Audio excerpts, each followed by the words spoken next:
The Home Theater Forum is here with the star and director of SWAT Firefight. Star Gabriel Macht is here, as well as director Benny Boom. Thank you for talking to us. Thank you, man. Thanks for having us.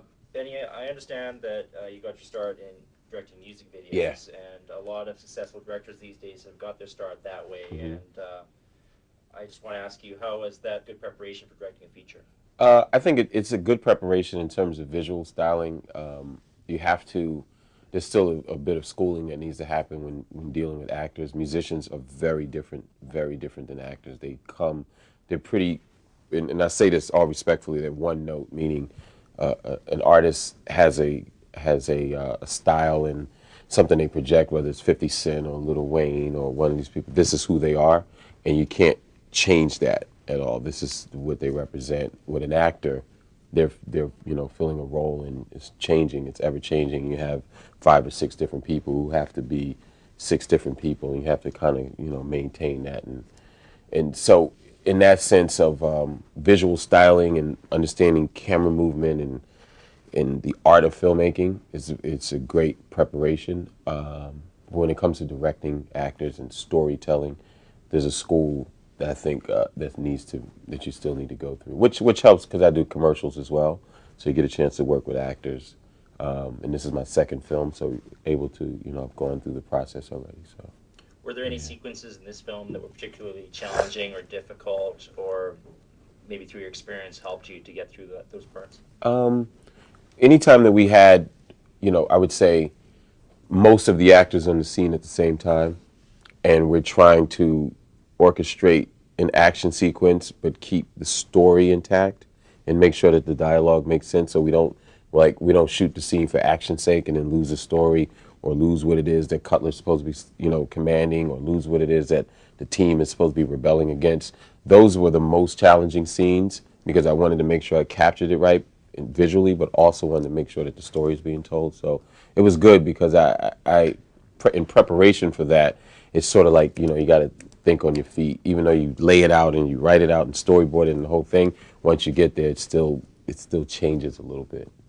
Is this a direct sequel to the first SWAT film, or more of a thematic sequel? This is a thematic sequel. I think this is the idea of the first film, or more an idea of the television show. It still starts with the Los Angeles Police Department, which is where SWAT technically was created and started. So we're sending out an officer from Los Angeles to Detroit to train the Detroit officers in Homeland Security. Do you have any projects coming up you'd like to tell us about right now? No. I'm trying. Me and Gabriel are calling each other. No, I'm just kidding. Well, Gabriel, you played a lot of different film roles in your career. I know this isn't the first time you played a federal officer, but you played a lot of different roles, from playing William Holden in the Audrey Hepburn story to even playing a masked superhero. How was your preparation for this role similar or different from those other roles? Well, each role is different. This one was particularly thrilling because we got to work with the actual SWAT members of the Detroit SWAT team. And there's a fellow there who's their Lieutenant Darcy Lutzinger. And he was extremely inspiring. And for me, as far as like creating my character, I sort of based my character on him. And we went to SWAT school, and that physical element is always something that's sort of intriguing when you're doing an action film, when you're doing a comedy or a romantic comedy or drama.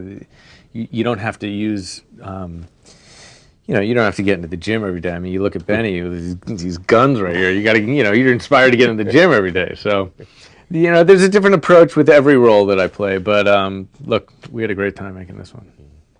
How much time did you spend with the Detroit unit? Pretty much every day. We had a few days training with them in their environment, in a warehouse where cardboard suspects were popping up, and having to work as a team and going through the whole warehouse trying to find your suspects and apprehend them. And then we also had some of the members of the SWAT team actually play some of the suspects, so having to apprehend them and get them down. And But then they were there throughout the entire process of the filmmaking. So all the action sequences, and they actually play a lot of the SWAT members in the film. So it was cool because it was very authentic to have them right there with us, side by side. As an actor developing his craft, are there certain other actors who you've worked with, or maybe you haven't worked with, but whom you admire, who help you to prepare for roles? You know, look, I've been so fortunate to work with a ton of great actors from generations ahead of me, and the guys that are now becoming those icons, you know, becoming some of those same sort of icons. You know, Owen Wilson and Colin Farrell and Chris Rock are going to be, you know, these guys that, you know, are like, you know, in 20 years, they're going to be the guys that, like Gene Hackman and Robert De Niro and Al Pacino that I've worked with, you know. And so I've learned bits and pieces from all of them. And you know, it's just a pleasure to be in that environment working with these guys.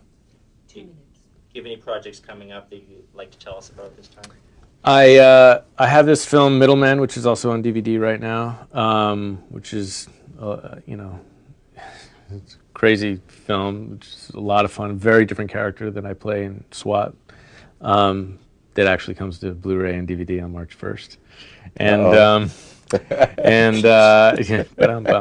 and I'm also I'm working on a series for USA, and that's going to come out in July. So.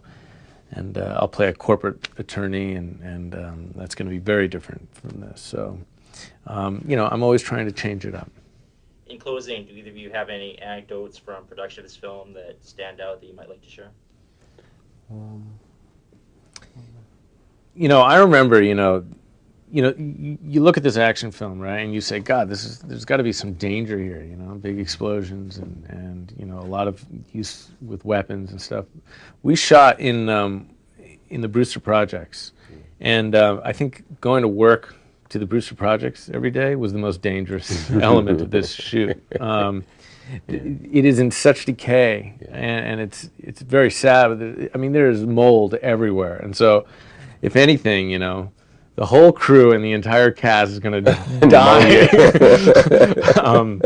I mean, there's, you know, in the land around it, there's like manholes and there's grasses, you know, grown up through the manhole. I mean, like there were guys walking and you see them disappear completely. It was a nasty area, but it's sad because historically it was a place that Joe Louis used to have a gym there, and he would train when he was training for a fight. And Chris Webber grew up in that area and had tried to give back to that community. Diana Ross was born in that area, in that project, and grew up there, and a lot of Smokey the Robinson. Motown, Smokey Robinson. So it was an homage to what it used to be, but now it's just real urban decay, and it looks, you know, it looks great on film, but being there, you're like, wow, this used to be something, you know.